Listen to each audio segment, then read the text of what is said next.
thanks for what you do with your podcast and all the rest. You're doing a great job. Hope everybody keeps tuning in. You get a lot of good info, a lot of insights, understandings of how to get strong, how to stay strong, how to use your strength. You do a great job, dude. You make things better than they are in real life, I think. If you don't follow Massenomics, y'all do it. Social media, website, everything. Massenomics. Tommy, we're back for episode 214 of the Massenomics podcast. Of course, we're the lifting podcast about nothing. My name's Tanner. And my name's Tommy. And for a lifting podcast about nothing, we've got a lot of stuff to talk about today. A great lineup of things. Yeah, we're going to do an update about the Arnold, what happened there with our situation with the booth. We're going to talk of course, we're going to talk about Thor and Strongman again this for like the 4th or 5th week running. It would be crazy to leave that out. Yeah, Plus, we got a streak going. We got to keep that streak going about what he did and what he's going to be doing now. And then we're going to talk some bankruptcy news. Ooh, like I declare bankruptcy? I declare bankruptcy! And it's not us going bankrupt, so other people going bankrupt. But before we get into any of that, we got to hear from today's sponsors. Today's show is brought to you by Lifting Large. Lifting Large has set a new standard for customer service within the strength world. They have live website chat support and speedy email responses. Lifting Large is home of the Ground Lock Deadlift Slipper, and they are always in stock and ready to ship. Massenomics listeners can save 20% on all Lifting Large branded products by using our discount code MASS20 at checkout. Today's show is also brought to you by Spud Inc. The goal of Spud Inc. straps is to make products that support sports performance and help everyone achieve their training goals. They make products that last forever, won't bust your budget, and most importantly, leave no doubt about success when everything is on the line. Check them out online at spud-inc-straps.com. This episode is also brought to you by Hybrid Performance Method, your one-stop shop for all things fitness and online coaching. Whether your goals are training-related, nutrition and body composition-related, or both, Hybrid has a program for you. With dedicated and experienced coaches in each strength and fitness discipline, you can rest assured that you're in the best hands possible. Use our code MASS, M-A-S-S, in all caps for 5% off any training or nutrition membership for the life of your membership. Visit hybridperformancemethod.com. Today's show is also brought to you by Texas Power Bars. In 1980, Buddy Caps was on a mission to make the best bar possible, and the Texas Power Bar was born. It was strong as a house, had the best knurling, and it was maintenance-free. Hundreds of state, national, international, world, and Massenomics powerlifting records have been set and continue to be set and broken on the Texas Power Bar. To learn more about Texas Power Bars and to buy one for yourself, visit texaspowerbars.com. Thank you, sponsors. Oh, and before we get too far in, the biggest thing, what everyone wants to know, it's those now review it's become numbers? a thing. It's where are we at on the road to 200? That's it. Like that's the only thing anyone cares about anymore. I think is where are we at on the road to 200. We might have to start leaving this to the reviews. end of the episode so people actually listen to the whole thing. That's true because I do fear that that's what is happening. People are tuning in just to get the update on where we're at to our road to 200 5-star Apple Podcast reviews. They get that and they get out. They don't hear our mid-roll sponsorship line. They don't hear at the end when we tell them to buy stuff from us. So we're kind of at least have the respect for the sponsors to stick around for them. Right. So, big news. It has gone up. Oh, the number is up. Is the official number being crunched right now? Yeah, we are up to 162 this week. Wow. So is that up one more or two more? I think it's one. It's really tricky, weird things. you know how like a couple weeks ago it went up 10 and there wasn't a single one to read. This week I'm pretty sure it went up 1 and there's 2 new ones to read. So I think it's called addition by subtraction.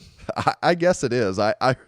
I'm pretty baffled, but there are 2 good ones that are available to read here, so I'm going to read them both.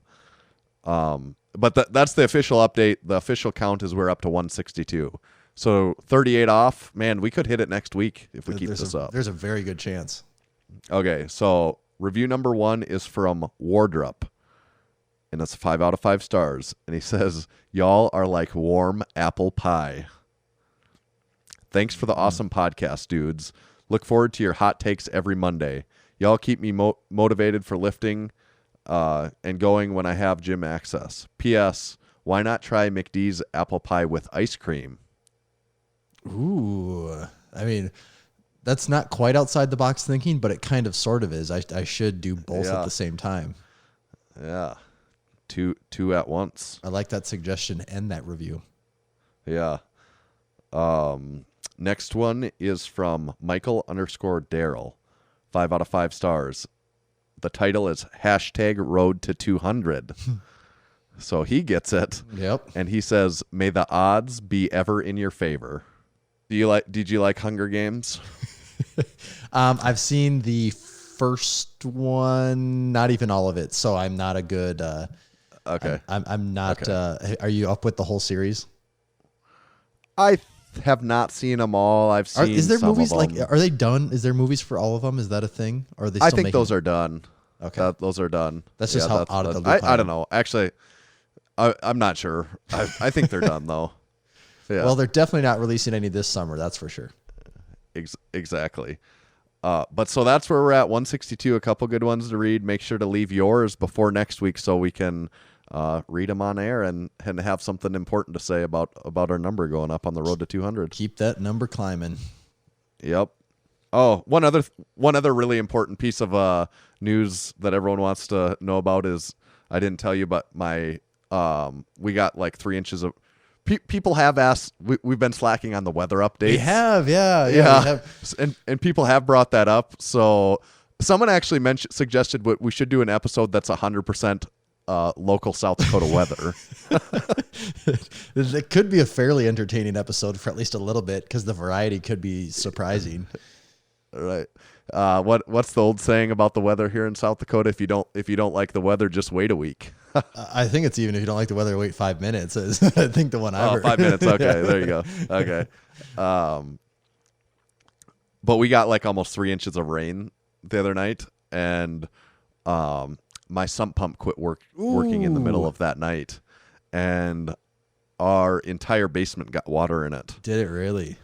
Yeah. So it was it wasn't like standing water, but our basement is carpeted, and like the carpet in every room of the basement was wet, So this was I found out at 6 a.m. when I took a step into the basement, and it went like squish, and I was like, which is the worst way to like find out anything. Yes, and I was like, what's going on here? And this is right when I had woken up, so it was it ended up being quite the hectic day. It took about 10 hours of shop vacuuming and rug doctoring, and then getting like industrial fans and blowing things.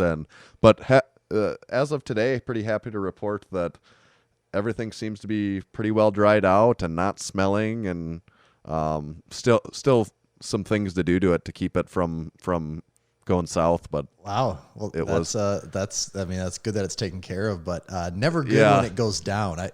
I had a somewhat similar thing. It was a month ago, I think, when the ground started thawing out, and in my house there's a radon mitigation system, and it's in the room over from me, and I can sometimes hear if it's really quiet, a faint fan blowing, because there's a fan that like sucks air out. And I thought I could hear like a bubbling noise, and I'm like, that's really weird that's bubbling. Do some looking around, go over, check the sump pump, and it is full to the top level. Like one more inch in it, and it would be overflowing. Got a new sump pump in, and my house actually has drain tile under it. Well, the entire drain tile under the entire house was full. So it took like a good 2-3 hours of running nonstop to get that all out. And I was just thinking, like, if that got much fuller, my basement would be in trouble. So I dodged the bullet on that one. Yeah.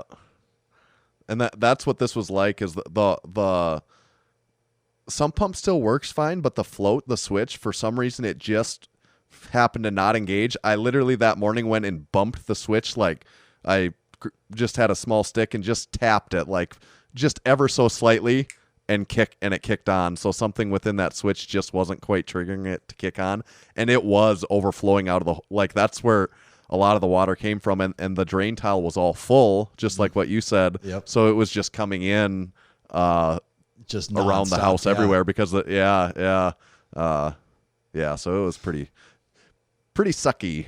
Yeah. Yeah. Also, 3 inches of rain is never good here, like this time of year. Like and we're already wet to begin with. So yeah. So that's kind of our weather update for this month. And then on top of that, it has been really cold at night. Like last night, it almost got to freezing. I think it's supposed to be close to the same tonight. So like we have had some warmer days, but then it's been really windy lately a lot, which is not that unusual here at all. But right. So that's it for this week in South Dakota weather. Until next week.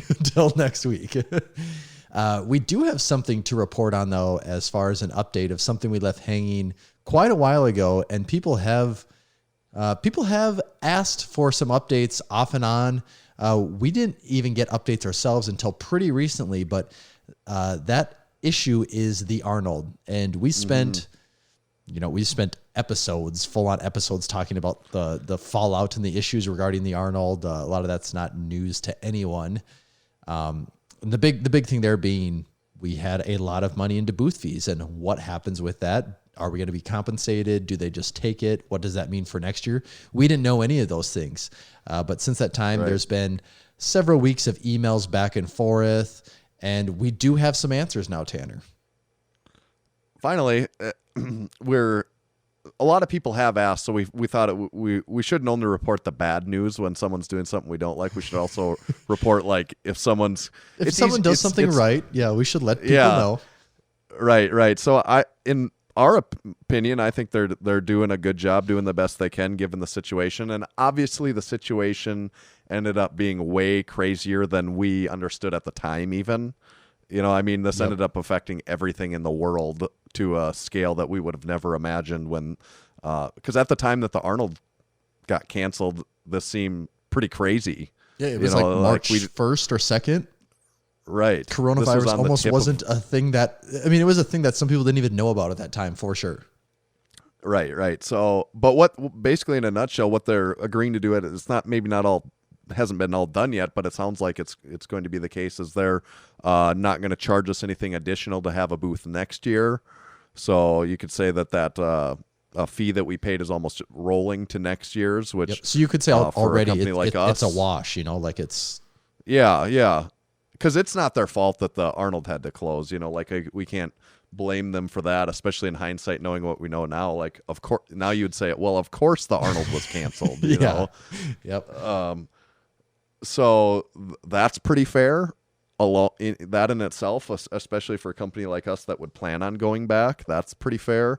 And then in addition to that, they're giving us a little bit of our money back from the fees that we paid this year, like probably 20% that we're getting back. So that's almost like above and beyond as far as I'm concerned. That's as much as we could ever hope for, I think. Yeah. That's more than I thought we would get. Yeah, we talked off air about this quite a bit, and we would have felt that it was fair enough to get considerably less than what they did. So to essentially get a year free plus, or to get our payment rolled over to the next year, so that's taken care of, and on top of that to also get cash back, we thought that was a pretty solid deal. So we were happy with how it all shook out.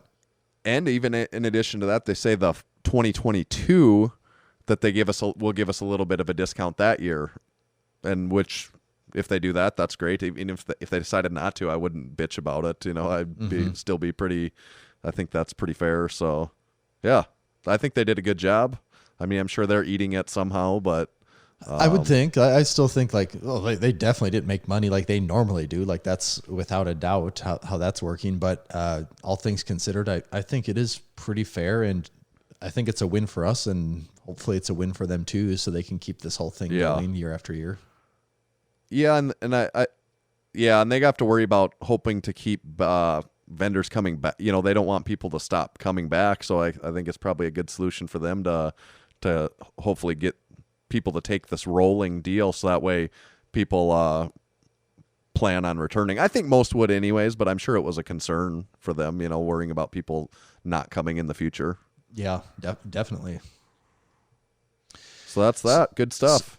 So with the Arnold taken care of now, we can get back to all of the exciting things happening in the strength world. And when I say all of the exciting things, I mean the one and only thing that's taking place right now in any way. And that was the much hyped Thor 501 deadlift.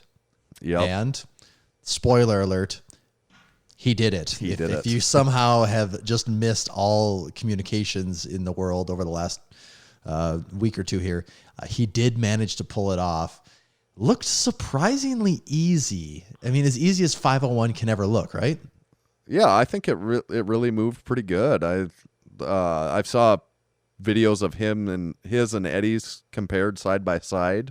You know, Eddie's 500 and Thor's 501.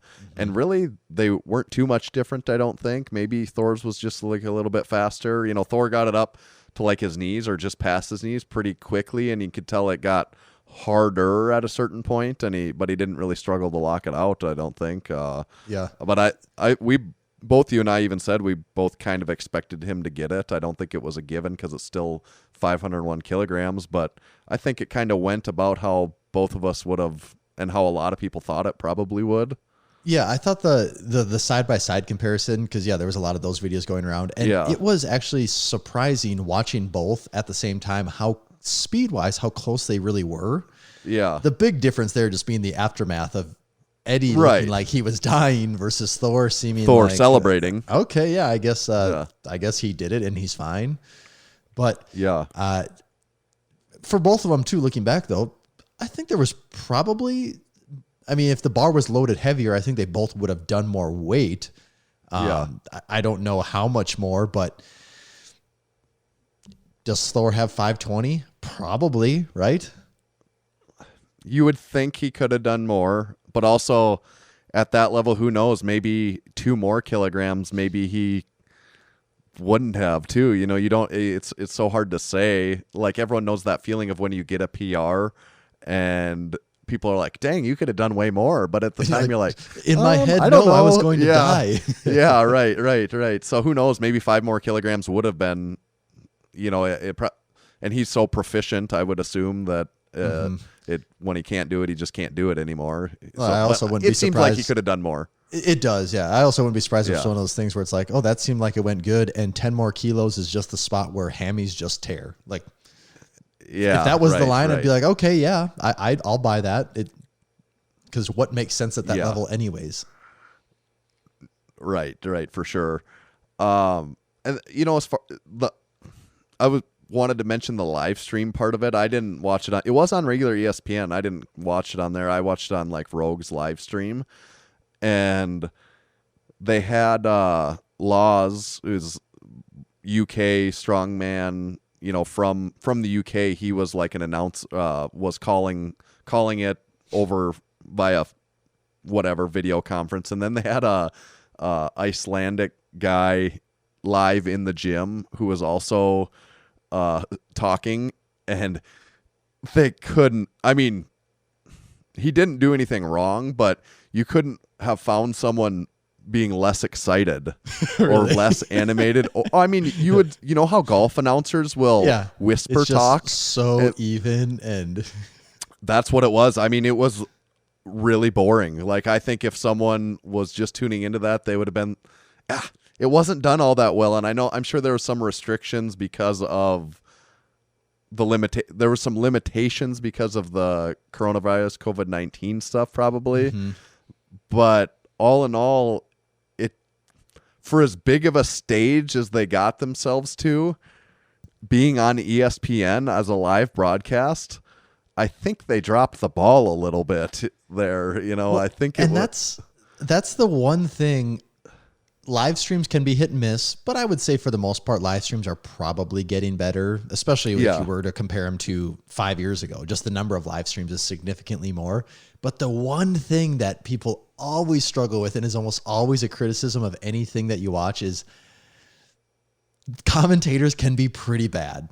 Like, more often than not, commentators, usually, like, best case scenario is a commentator can just be neutral and not bad. Whereas to have a good commentator is so rare in strength sports. You just don't see that hardly ever. And I don't know if that's because it is that hard to do, or there's just that few people that can do it in the strength That are good at world. it, yeah. That know enough to Right. do it. And But I guess that's just the way it is. yeah.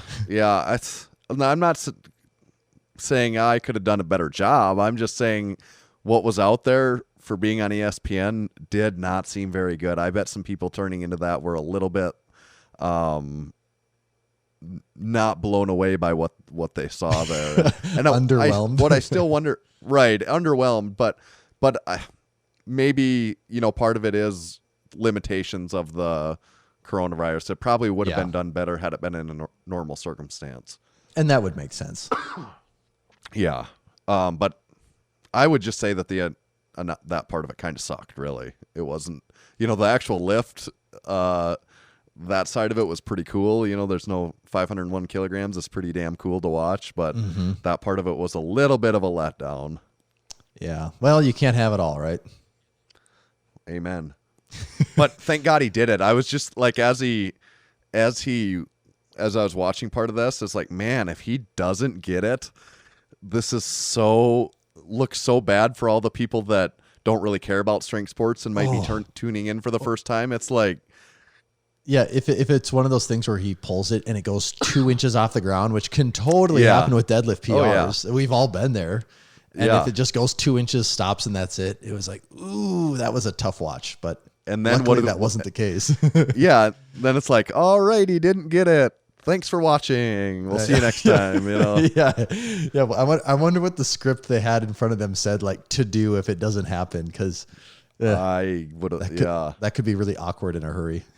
Yeah.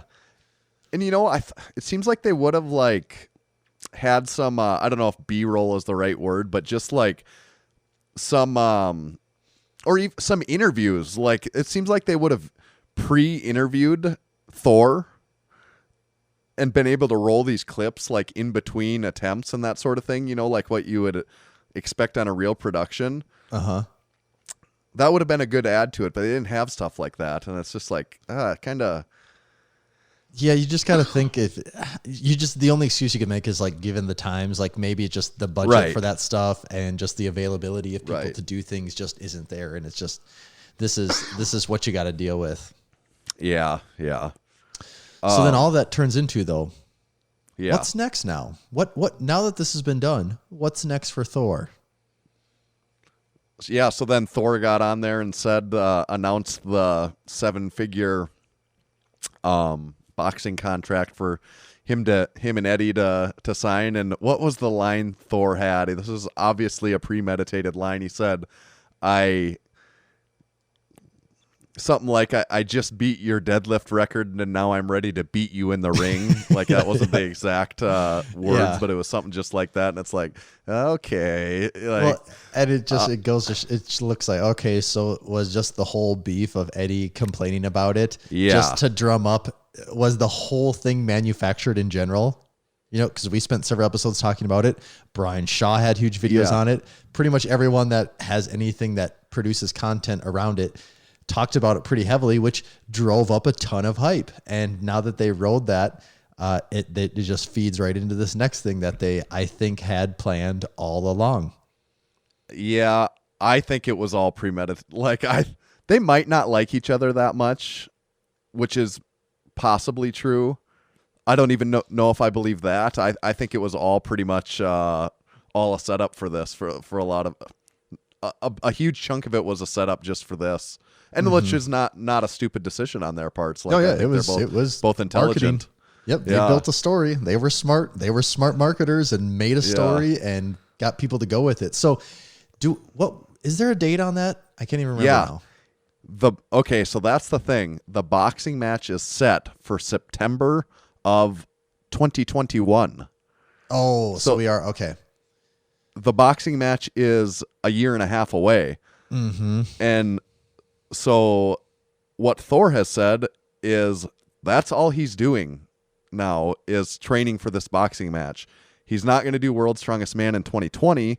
He's not going to do World's Strongest Man in 2021 because he is training for the fight with Eddie for the next year and a half. So I don't know that he said I've retired from Strongman, but he's 31 years old. he's not going to do strongman for the next 2 years. He's going to train as a boxer. I assume he's going to lose a lot of weight if he wants to do well. Like, I don't think being 450 is, Yeah, it looks bad if they both go in and are just dying after 2 minutes in the ring. Right. So he'll get to the fight and be 33 and then be 2 years removed for training for strongman. And in order to get back to it, it would require, I would think, at least a year of, it's like gets to where his timeline is 35 years old to get back to strongman, if that's what he even is planning on doing, which I just say all that to lead to, I wonder if he's not just kind of done doing strongman altogether at this point. It's a good question. It would for sure. He could come back and absolutely, unless something crazy is going to happen, you would think he's going to place top 5 in pretty much any competition. Yeah, he would for sure compete. I don't think Thor is at a point in his life where he wants to be top 5. I think he just is now at the point where I am the champion. I come in first. And if I don't come in first, that's a problem. Right. I have a hard time believing Thor's going to do the Brian Shaw thing where he's just going to like linger through injuries for like 4 years and like just scrape by and not place and kind of talk about it and hope to get things. I just have a hard time seeing Thor be that way now.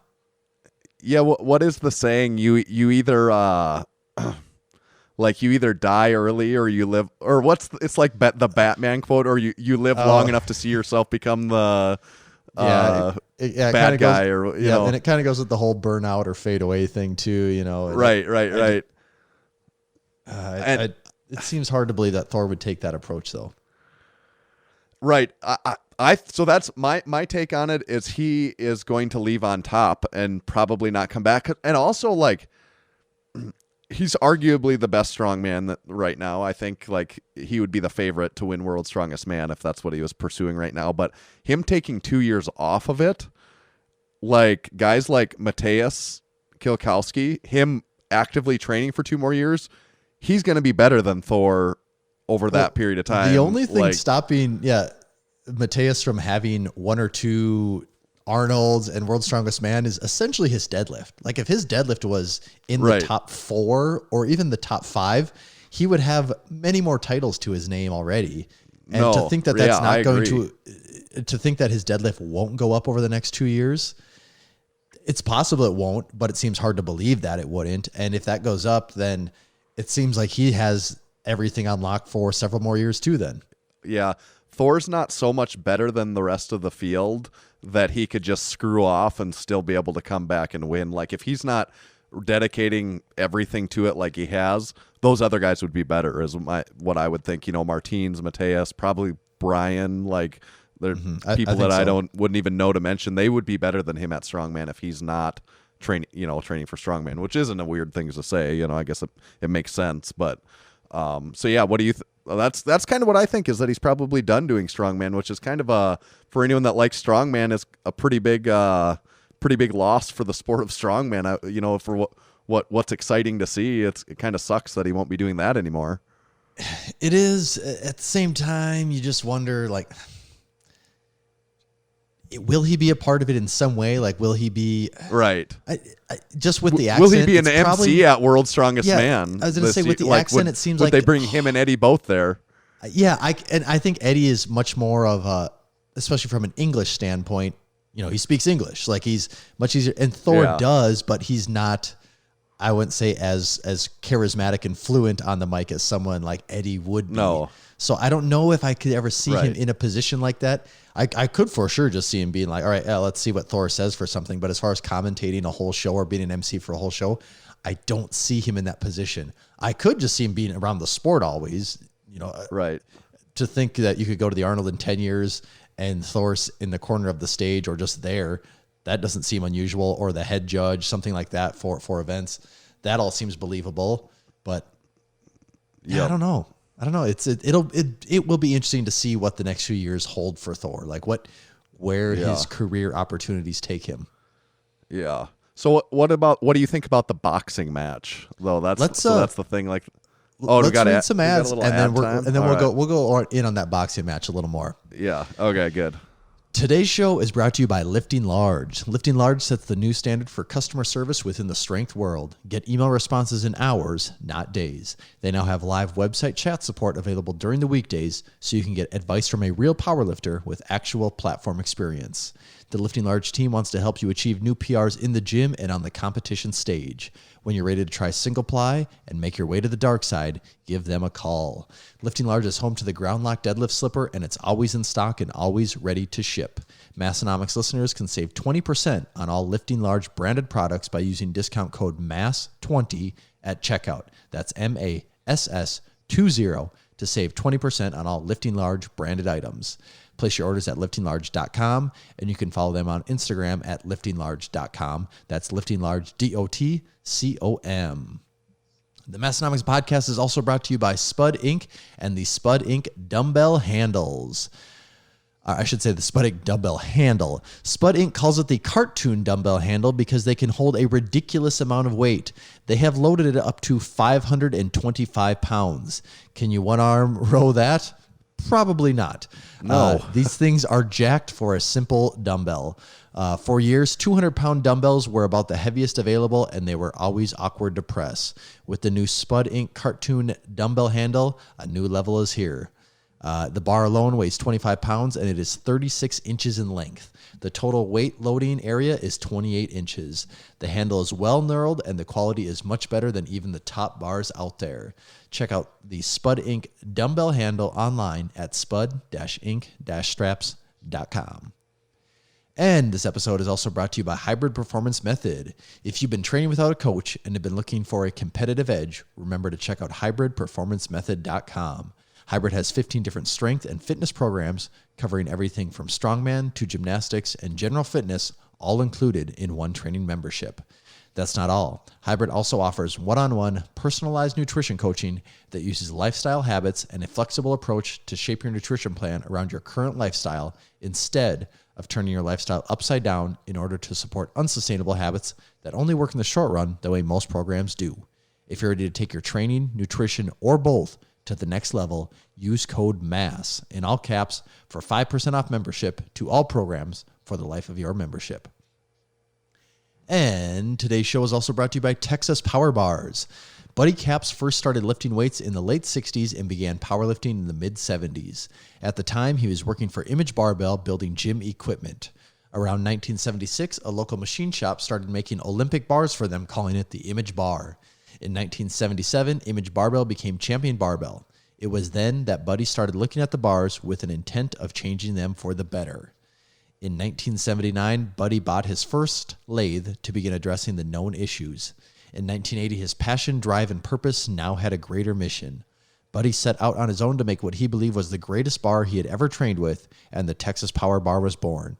It was strong as a house, with the best knurling, and was maintenance-free.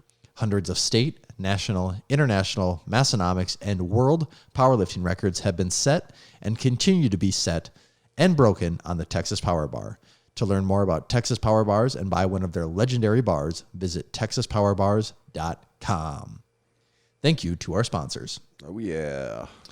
All right, so addressing the fight. Looking at this fight now, how is that going to go? I'm curious. So there's a few things. One, in general, I think people would say that MMA is more popular than boxing now. I think boxing is on a little bit of an uptick from where it was, the past several years. But I still think most people, if you talk to a lot of people, how many have watched a boxing fight versus an MMA fight in the last 6 months, I think you would get a considerably higher number for MMA fights. Yeah, maybe that's just anecdotal, but I think that would be much higher. So I was kind of surprised they went with boxing instead of MMA. I think an MMA fight would be more exciting with those guys. But there's also, it's probably more dangerous for them to be doing MMA too. And then when you look at the size. For 400-pound amateurs to be doing it. When you're getting leg kicks in. And then when you look at the size difference too, we don't know where they're going to come in at. We do know that right now, Thor is significantly bigger than Eddie Hall. Right. I don't think it's in either one of their advantages to be putting on weight for this.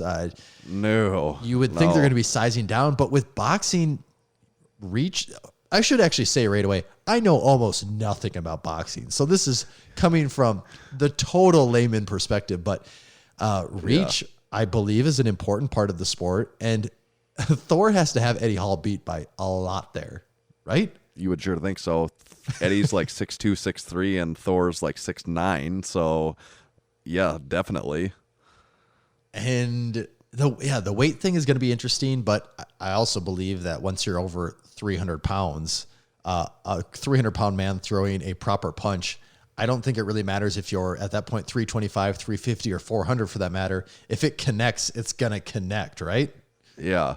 Yeah. What I think they've got to lose weight. I would assume they both have to. But what I worry about as a boxing match is anyone that's even just like joked around and done a little bit of something like that, or I know it's not MMA, but anyone that's done any like Brazilian jiu-jitsu or anything like that, any type of that stuff, it might not look like with boxing like they're doing that much, but for unconditioned athletes or very large people, they are going to be so tired, like so quickly, like within 10 to 15 seconds, they are going to be gassed of throwing punches at each other. Yes, especially in their current state. The only thing there is the fight is a right, year and their a current half state, out. So a year and a half. Right. And these guys are world-class athletes, without a doubt. Right. So what type of package can they put together in a year and a half? And if they really are going all in on this fight, I think they could make some pretty drastic changes in their physique, their conditioning. Yes. And I mean, there's going to be some drastic changes in their strength too. They're not going to hang on to the type of strength that, especially Thor has at this moment. It's just not a thing. Yeah. But but you also don't want it. They do. These guys have money. They know what it takes to be the best. I'm assuming they're going to have coaches and they're going to come in looking like real boxers. It would be like an embarrassment if they go in just looking like guys that are just throwing haymakers and crazy punches and looking untrained. That would be a total bust, I think. Right. But you wonder though, a year and a half of fighting still, there's a lot of guys that I think box that have been doing their whole lifetime? Entire life. Yeah. And they've been doing it because they stuck with it because they're the good ones too. You're right. And so you still wonder like, is it still going to look kind of amateurish when these guys are in there doing it? And is it the novelty factor? Is that why it's going to be successful and have money behind it? Or is it going to be actually entertaining? And I don't know what's going to happen there. Yeah. And like, so the novelty of it is that they're both huge and they're both former world's strongest men. But if they do train for a year and a half of it, and let's say they even get a little bit better, but I believe they're going to have to lose a lot of weight and they'll lose a lot of size and muscle. And all of a sudden, instead of Thor being 450, if he's like 6'9" and 360, and Eddie loses 50 pounds or whatever it is, the novelty of it is that they're huge. Mm-hmm. And all of a sudden, I mean, granted, they'll still be big. They'll still going to be big guys. But the novelty of it is that they're the biggest guys in the world, the biggest and strongest guys in the world. And like, in order to do it decently, they're going to train themselves to not be the biggest and strongest guys in the world anymore. So it's kind of funny to me, in order to even just do it decently, they have to stop being what makes this in any way interesting to begin with, of like, well, you know, like they are popular and known because they are two of the strongest men in the world of all time, you know, and it's like for the boxing not to completely suck, they have to quit being that and try to be boxers. So it's kind of it's like a catch-22. Yeah, you kind of the whole thing of why they're in the spot they're in, they kind of have to shed that to do this next thing. But the poster is billing it as the heaviest boxing match in history, and unless you had just straight up obese guys, I have a hard time believing that that's not the case, you know. Right. So it's a long ways out. I wouldn't be surprised if some details around the fight change or something changes in the situation a little bit, but it will be interesting to see just even what happens with Thor during this time. Like, does he lose 60 pounds? And if that's the case, you do assume that Strongman is either out of the picture or a long ways out at that point. Right. And I would also say I get it for both of them. Like, I would do it too. I would want the money. If you're talking $1 million, sign me up for it. Yeah, and they both have huge audiences. So right. I think a lot of times with pay-per-views, it's totally built, I mean, not even think. It is built on how many pay-per-views you can sell. Well, these guys have enormous audiences built in, so they can advertise and market and sell this thing like crazy. I would assume that they're both assuming if it doesn't even go well from a fight standpoint, they probably both stand to make millions and millions and millions of dollars. Yep. Yeah. I would do it too. I would definitely do it. But I guess the part that sucks is that the thing they're good at, the sport that they were both good at, strongman, can't make them enough money to get them to continue to do strongman. They have to go do this sport that neither of them even fucking do in order to make the money. That's where that's what people will pay to watch. Yeah, right. Mm-hmm. This thing that they're not even good at is what, it'd be like. I mean, you could just pick any sport out, be like, no, it's I don't know, table tennis. That's what we're gonna see who's better at. That's what people want. Because it pays more and it has like this circus sideshow thing, so people are interested. Yeah, right. Yeah, I'll never blame them for chasing the money though. No, me either. I would do that 10 times out of 10. Yeah, who are we to judge, really? Should we talk a little business news in the world of fitness culture? Yes, our business segment. Our business segment. This segment doesn't roll around too often, so people should appreciate that it's here. The business news this week is Gold's Gym is filing for bankruptcy and potentially even 24-hour fitness. And these are big names in the national gym commercial gym chain. In that game, these guys are big players in it. Yeah. And with Gold's Gym, there's not a ton of details at this moment, but obviously it's due to the coronavirus situation. And it says, and Tanner, you maybe know more about this than me, but it says they filed for Chapter 11 bankruptcy protection. Is that different than Chapter 11 bankruptcy? No, I think what they're saying is Chapter 11 bankruptcy, but what's important to know about if you just hear that someone's filing for bankruptcy, you have a tendency maybe to assume that they're going out of business, that they're not going to continue to exist as a business. But that's what I wondered. I didn't know what form of bankruptcy that they were filing for. But Chapter 11 is a reorganization bankruptcy. So basically, what they're doing is petitioning the court to allow them for them to explain that they have a way to do some restructuring to hopefully be able to continue to do business.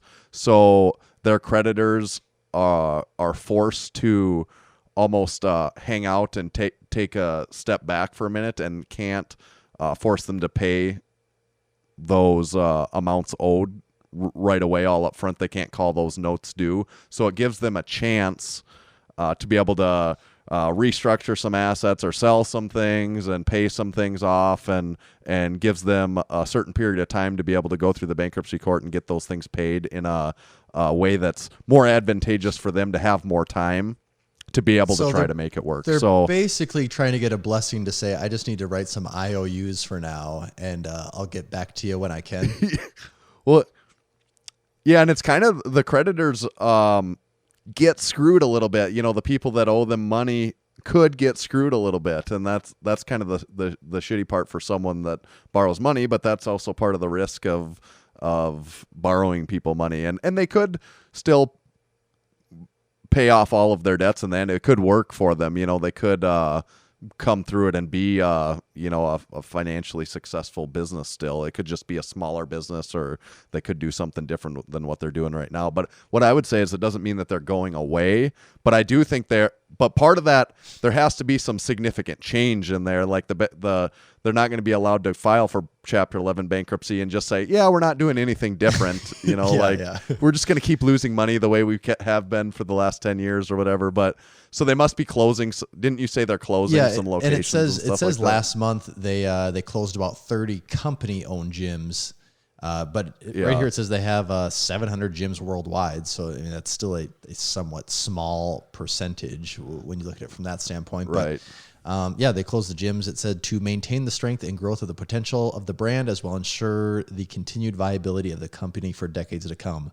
Gold's Gym is a huge brand, and I mean, just a brand alone. It's a, whether there's a gym or not, it is a brand. So it seems hard to believe that you couldn't find a way for that to make money, whether that's closing down a lot of gyms or not. I don't think it's going to be disappearing permanently.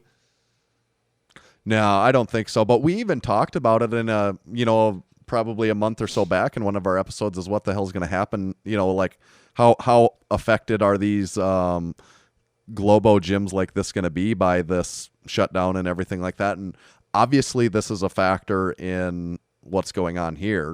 There's no doubt that this has played a role in them having to take these steps, so it is affecting at least some of them significantly. And the other name on that list was 24 Hour Fitness. And we don't have 24, we don't have Gold's Gym around us either, but we don't have you ever been to either of them before? I have not been to either one. I don't think there's really any, for sure there's none within hundreds of miles of us. I'm not sure if there's many in our part of the country even, really, is there? No, none that I know, really. No, I don't think so. But we know the type of gym. Yeah. And those are big fitness chains. So it's getting to them, and I wouldn't be surprised to see a few weeks down the road or months if there's other big fitness chains added onto this. Places like Snap and Anytime Fitness, or even Lifetime Fitness. Those are all other big names, and I could see how those could be. They probably are feeling the pinch right now, and who knows, depending on how long things go on, they could be right in this group with them. And they're just like everyone else right now. Still, nobody really knows anything. Almost like nobody knows how long they could be affected, and even like if they're not forced to be shut down, if they can be open, what choices are their customers going to make at that point? And for the next and that's years. the thing. Yeah, if just because you have a gym and you have the blessing to be open, I still think a lot of people aren't going to go. A lot of people are going to be hesitant to be doing things like this in public. So just saying like, oh, they'll open it up and that'll take care of it, I don't think that's the magical answer. It probably will make things easier, but you're not going to be back to 100% of your pre-pandemic sales. No. And this is a little off topic, but it's something I do start to think more and more about, is like the large crowd things. Oh, I mean, it could apply to us in the Arnold next year. I think people will go. I hope by that point in time, people are going to things as far as we're concerned at the Arnold, but like how long, like a concert, for example, where, you go to a big concert where there's 10,000, 5,000 people. How long is it going to take not before they can start having them, but before there's enough people that are all like, good enough. I'm good with it. Where like that gross sweaty person can run by you and bump into you, and you're not immediately like, just because of their grossness and sweatiness, but like thinking that there's some disease carrier too. Right. How the longer this goes, it seems like that's going to take a while for those really big set. Those like where there's thousands of people in one place. I know.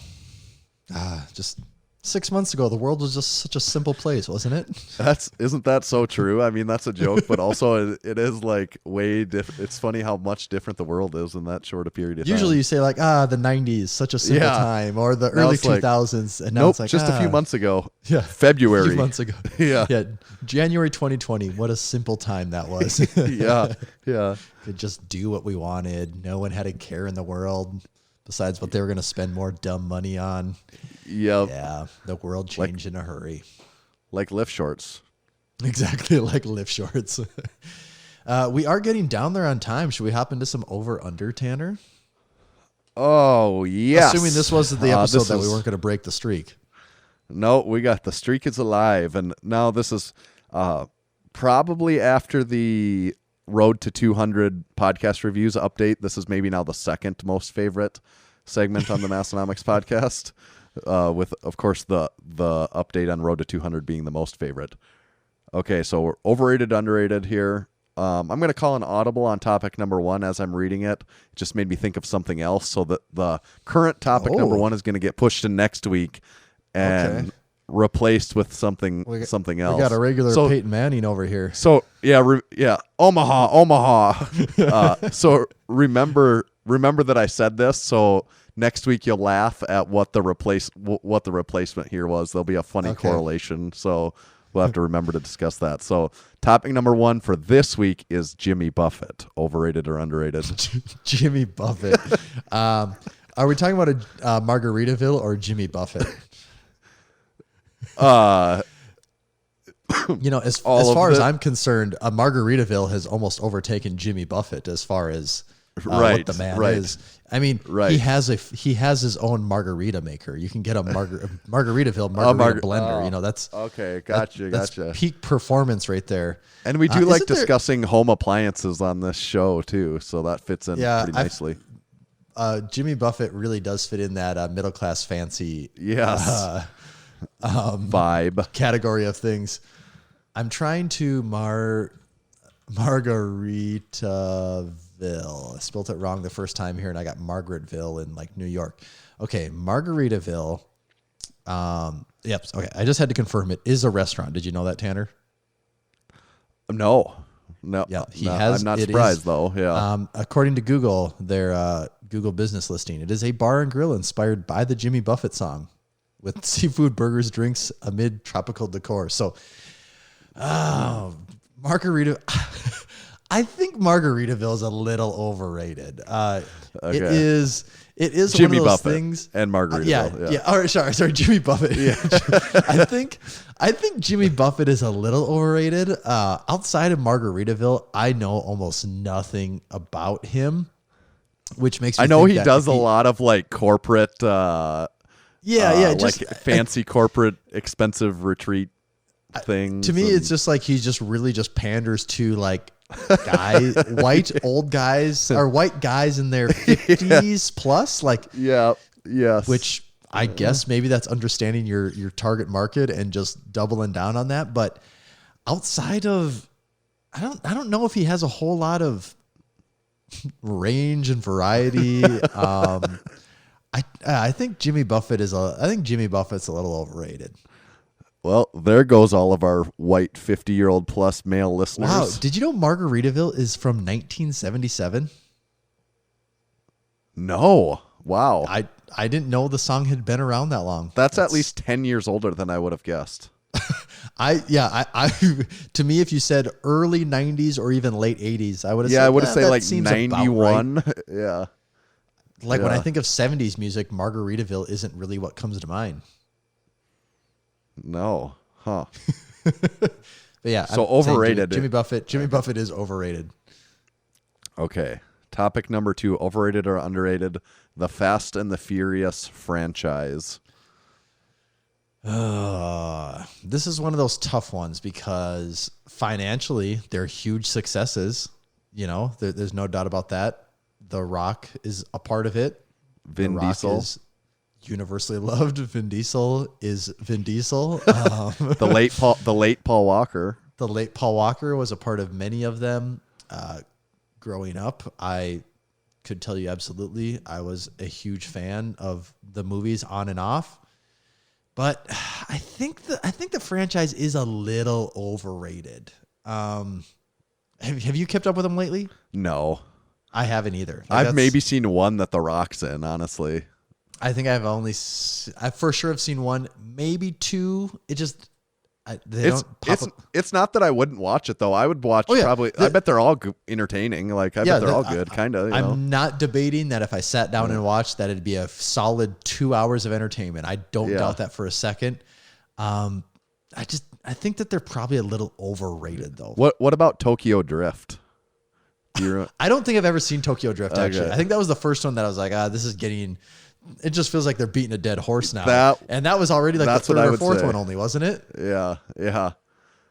But they switched gears though there. Like it was taking that trend of like you said, just beating a dead horse and being like, what more can we milk out of this? Like who can we get to just be in this and milk more money out of this? And then like there was some period in time where I quit watching, but where they must have redid something and like got The Rock. Maybe it's just they got The Rock. And I think that then could they be like redid it. Yeah. And like then it was cool again almost. Like it was kind of getting not cool, and they just made it cool again.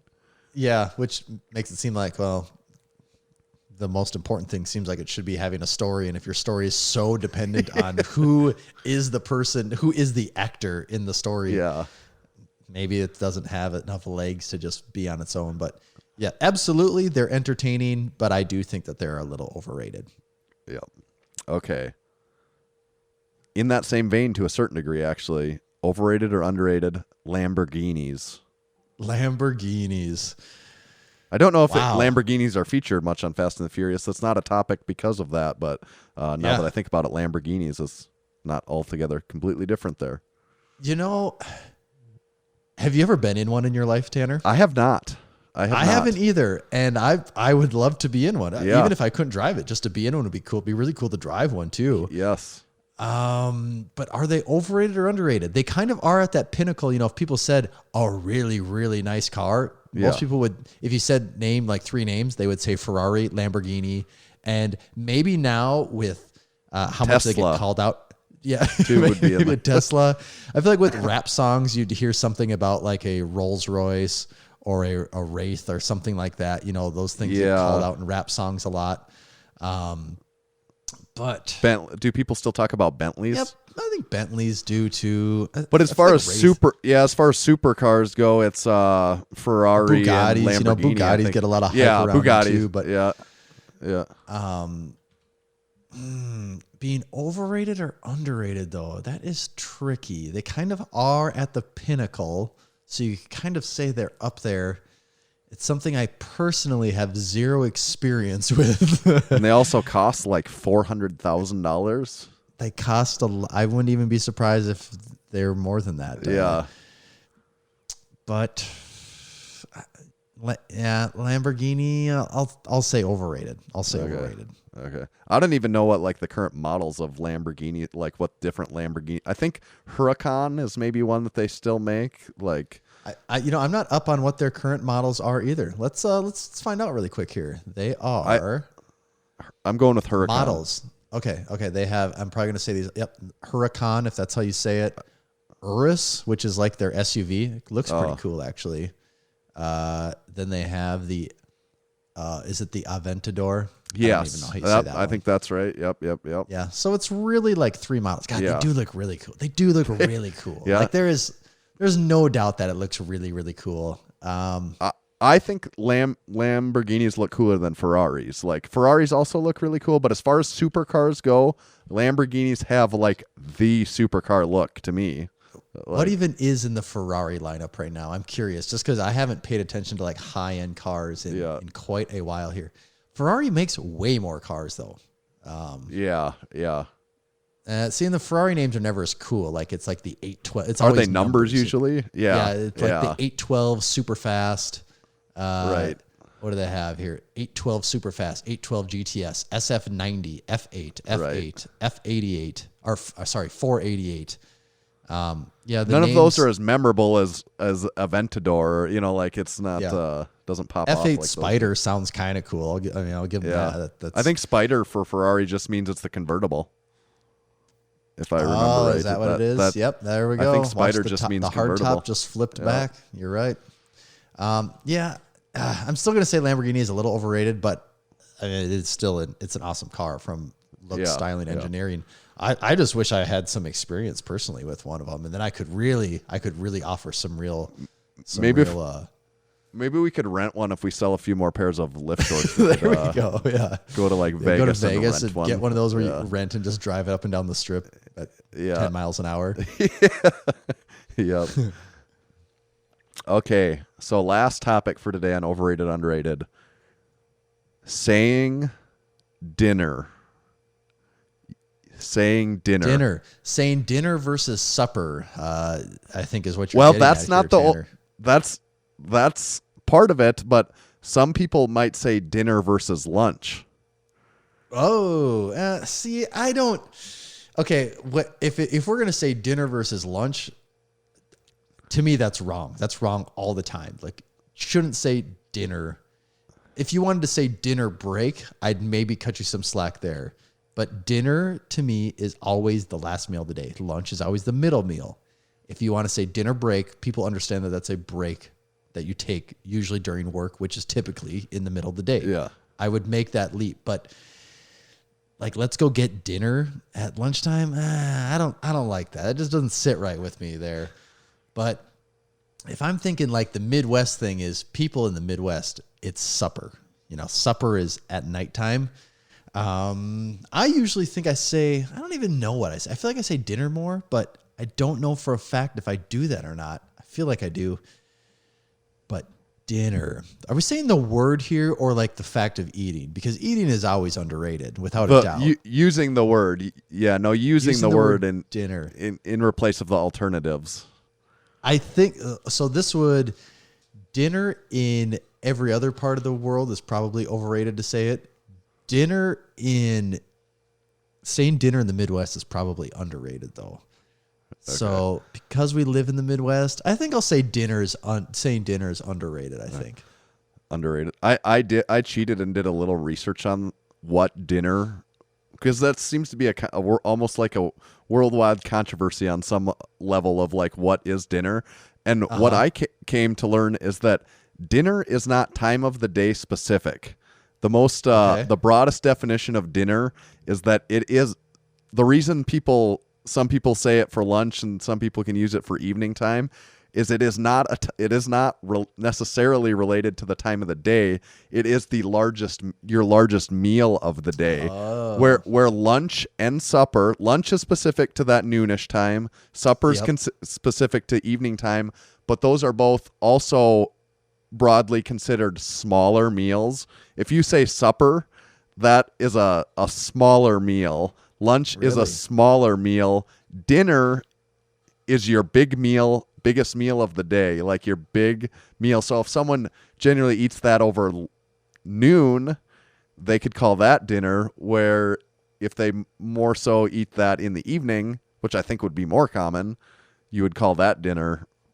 But that's what I learned, is that dinner really is not time specific. That logic totally makes sense, but I think almost no one knows that. No, I don't think so. I think it's people grew up whatever they grew up like in their household. That's what they go by. You hear what you hear, and that's what you went with. But I'll still say it is underrated. Underrated. Is that what I said the first time? Is that what I said the first time? You kind of said overrated in general, but underrated here. Okay. Yeah, I'm sticking with underrated. Okay, underrated. All right. A great set of overrated, underrated topics today. I think we really hammered out some important things there. We did. Yeah. Beyond that, make sure to come stop at our store. We haven't really talked about our store. We mentioned the lift shorts a few times, but the newest things were the white lift shirt and the white blue ribbon shirt that we've got. The white lift shirt's probably almost sold out, and we're not getting more of those, at least for the time being, so you might be SOL if you haven't ordered one of those yet. But there is some in a few sizes. PBR, I think, is mostly in stock in most sizes. Or blue ribbon shirt is mostly in stock in most sizes, so you could snag that. The other thing that's just crazy still is the banners. Banners. We said it last week, we got shipments of all of them in, and while we were talking today, they just started disappearing. So who knows with those? Yeah, we did start carrying the Yeah Buddy banner, but we basically sold out like the day we started carrying that on hand, but we'll get more of them again. And we did restock all of our shorts. Lift Shorts 2.0, and Deadlifter shorts, as of right now, are still available in all sizes. They are selling pretty quick, but as of right now, as I say this, you could snag any of those in any size if you are lucky enough to be able to afford them. So there you go. Key thing to remember there, the affordability. And beyond all that, with all that in mind, we are working on something else really cool for our summerish drop, I guess is what you would call it. Yep. The summer season is coming along nicely behind the scenes. Yeah, we have a pretty huge drop prepared of things like a variety of things. I don't know if everything will be at the same time or how the timing works out, but we do just have some really cool stuff that we're pretty excited about. Yeah, I know I'm excited about it. Yeah. Yes, there's. I don't get excited about much, Tanner. No. So that means a lot. That's saying something. It is. Okay. So beyond all that, let's hear from our sponsors today again. Today's show is brought to you by Lifting Large. Lifting Large has set a new standard for customer service within the strength world. They have live website chat support and speedy email responses. Lifting Large is home of the Ground Lock deadlift slipper, and they are always in stock and ready to ship. Massenomics listeners can save 20% on all Lifting Large branded products by using our discount code MASS20 at checkout. Today's episode is also brought to you by Spud Inc. The goal of Spud Inc. straps is to make products that support sports performance and help everyone achieve their training goals. They make products that last forever, won't bust your budget, and most importantly, leave no doubt about success when everything is on the line. Check them out online at spud-inc-straps.com. This episode is also brought to you by Hybrid Performance Method. They're your one-stop shop for all things fitness and online coaching. Whether your goals are training-related, nutrition and body composition-related, or both, Hybrid has a program for you. With dedicated and experienced coaches in each strength and fitness discipline, you can rest assured that you're in the best hands possible. Please use our code MASS, M-A-S-S, in all caps for 5% off any training or nutrition memberships for the life of your membership. Visit hybridperformancemethod.com. And today's show is brought to you by Texas Power Bars. In 1980, Buddy Caps was on a mission to make the best bar possible, and the Texas Power Bar was born. It was strong as a house, had the best knurling, and it was maintenance-free. Hundreds of state, national, Massenomics, international, world, and Massenomics powerlifting records have been set and continue to be set and broken on the Texas Power Bar. To learn more about Texas Power Bars and to buy one of their legendary bars, visit texaspowers.com. Thank you to our sponsors. Tommy, where do they find you at? You can find me at Tomahawk_D. And you can find me at Tanner_Baird. But more importantly, make sure to follow Massenomics at Massenomics. See you next time. See ya.